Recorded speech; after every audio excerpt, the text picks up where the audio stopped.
یہی رجب کا مہینہ تھا۔ میرے پیارے آقا محمد مصطفیٰ صلی اللہ علیہ وآلہ وسلم حضرت ام ہانی رضی اللہ تعالی عنہا کے گھر آرام فرما رہے تھے کہ جبریل امی جو فرشتوں کے سردار ہیں نبی پاک صلی اللہ علیہ وآلہ وسلم کے دربار میں حاضر ہوتے ہیں۔ اب انہیں آرام سے جگاؤں کیسے؟ رب کا حکم ہے محبوب کو بلایا جائے، مگر محبوب آرام کر رہے ہیں۔ یہ وہی آرام ہے جہاں نہ جگانے پر صدیق اکبر نے سانپ کا ڈسنا برداشت کر لیا تھا مگر جگایا نہیں، اور مولا علی مشکل کشا نے کہا دیکھا کہ عصر کی نماز جاتی ہے تو چلی جائے، آقا کے آرام میں خلل نہ آئے۔ اب جبریل امی نے جگانا ہے، اللہ اکبر، اور بلاوا رب کی طرف سے ہے۔ وہ کیا خوب کہتے ہیں نا کہ یہی سما تھا پے کے رحمت، خبر یہ لایا کہ چلیے حضرت۔ ذرا سمجھیے گا بات کو کہ خبر لایا کہ چلیے حضرت، تمہاری خاطر کشادہ ہے۔ کیا کشادہ ہے؟ کہا وہ کشادہ ہے جو کلیم پر بند تھے راستے۔ نبی پاک صلی اللہ علیہ وآلہ وسلم کو حتیم میں لایا گیا، وہاں ان کے سینہ اقدس کو چیرا گیا اور اس میں نور کی برسات کی گئی، حکمتیں داخل کی گئیں، پھر سینہ اقدس کو بند کر دیا۔ آج لوگ کہتے ہیں سائنس نے بڑی ترقی کر لی ہے، اوپن ہارٹ سرجری ہوتی ہے۔ سنو، 1450 سال پہلے ایک بار نہیں، نبی کریم صلی اللہ علیہ وآلہ وسلم کی 4 بار اوپن ہارٹ سرجری ہوئی، مگر یہ کیسی سرجری تھی؟ نہ ہی کوئی تکلیف ہے، آقا دیکھ رہے ہیں، دل باہر نکالا گیا، ان کے سامنے ان کے دل میں نور ڈالا گیا، مگر نہ کوئی تکلیف ہوئی اور نہ ہی کوئی نشان۔ اللہ اکبر، یہ بھی میرے آقا کا بہت بڑا معجزہ ہے۔ اور پھر یہ سفر کا آغاز شروع ہوتا ہے۔ اب نبی پاک صلی اللہ علیہ وآلہ وسلم مکہ مکرمہ سے بیت المقدس جاتے ہیں۔ یہ سفر براق پر کیا جاتا ہے۔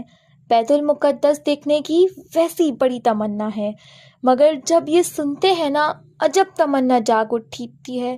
ذرا سوچو تو صحیح، کائنات میں ایسی نماز نہ اس سے پہلے ہوئی نہ اس کے بعد ہوگی، جب کائنات کے سب سے بہترین گناہوں سے پاک افراد انبیاء کرام کم و بیش 1,24,000 ایک ساتھ ایک ہی وقت میں بیت المقدس میں موجود ہیں۔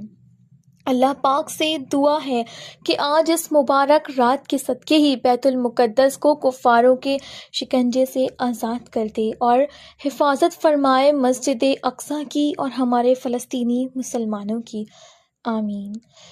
تو بیت المقدس میں صفیں بچھتی ہیں، مؤذن فرشتے ہیں، اقامت دینے والے خود جبریل امی ہیں، اور امامت نبی کریم صلی اللہ علیہ وآلہ وسلم فرماتے ہیں۔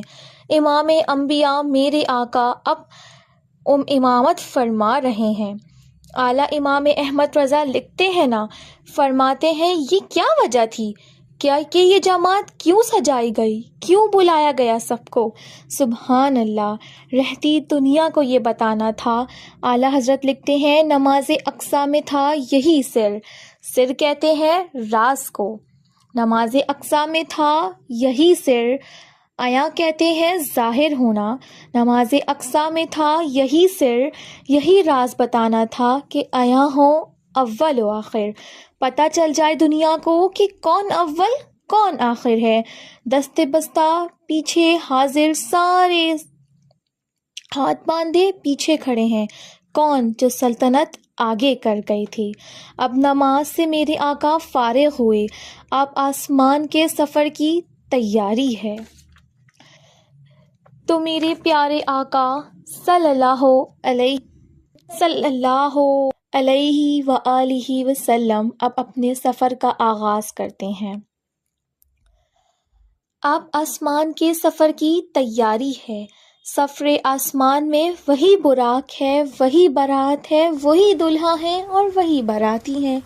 ان کے آن میں پہلا آسمان آ گیا، وہاں آپ صلی اللہ علیہ وآلہ وسلم کی ملاقات حضرت آدم علیہ السلام سے ہوئی، دوسرے آسمان پر حضرت یحییٰ اور حضرت عیسیٰ علیہ السلام سے ہوئی، تیسرے آسمان پر حضرت یوسف علیہ السلام سے ہوئی، چوتھے آسمان پر حضرت ادریس علیہ السلام سے ہوئی، پانچویں آسمان پر حضرت ہارون علیہ السلام سے ہوئی، چھٹے پر حضرت موسیٰ اور ساتویں پر حضرت ابراہیم علیہ السلام سے ہوئی۔ اور نبی پاک صلی اللہ علیہ وآلہ وسلم کا سفر اتنا فاسٹ ہوا کہ سدرۃ المنتہا آ گیا۔ اب یہاں جو ساتھی ہیں ام ہانی کے گھر سے لے کر ساتھ جا رہے ہیں جبریل امی، وہ عرض کرتے ہیں کہ یا رسول اللہ بس اب یہاں سے آگے میں نہیں جا سکوں گا، یہ میری آخری لمٹ ہے، اب یہاں سے آگے گیا تو میرے پر جل جائیں گے۔ اللہ اکبر! اب اس کے آگے فقط رب کے حبیب جا رہے ہیں۔ یہ وہ مقام ہے جہاں جبریل امی بھی پیچھے رہ گئے۔ نبی پاک صلی اللہ علیہ وآلہ وسلم کا اب جو اگلا سفر ہے سدرۃ المنتہا سے آگے کا، اس کے بارے میں نہ کوئی کچھ جانتا ہے نہ ہی کچھ بتا سکتا ہے کہ وہاں کیا ہوا، کتنی دیر نبی کریم صلی اللہ علیہ وآلہ وسلم کو رب کریم کا دیدار نصیب ہوا۔ اللہ نے اپنے حبیب کو کیا دیا؟ حبیب کریم صلی اللہ علیہ وآلہ وسلم نے رب کریم سے کیا لیا؟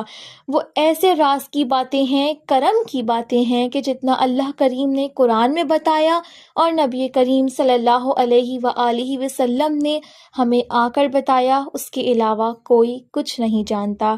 اس عظیم سفر میں نبی کریم صلی اللہ علیہ وآلہ وسلم کو جنت کے طبقات دکھائے گئے، جہنم کے مشاہدات کیے۔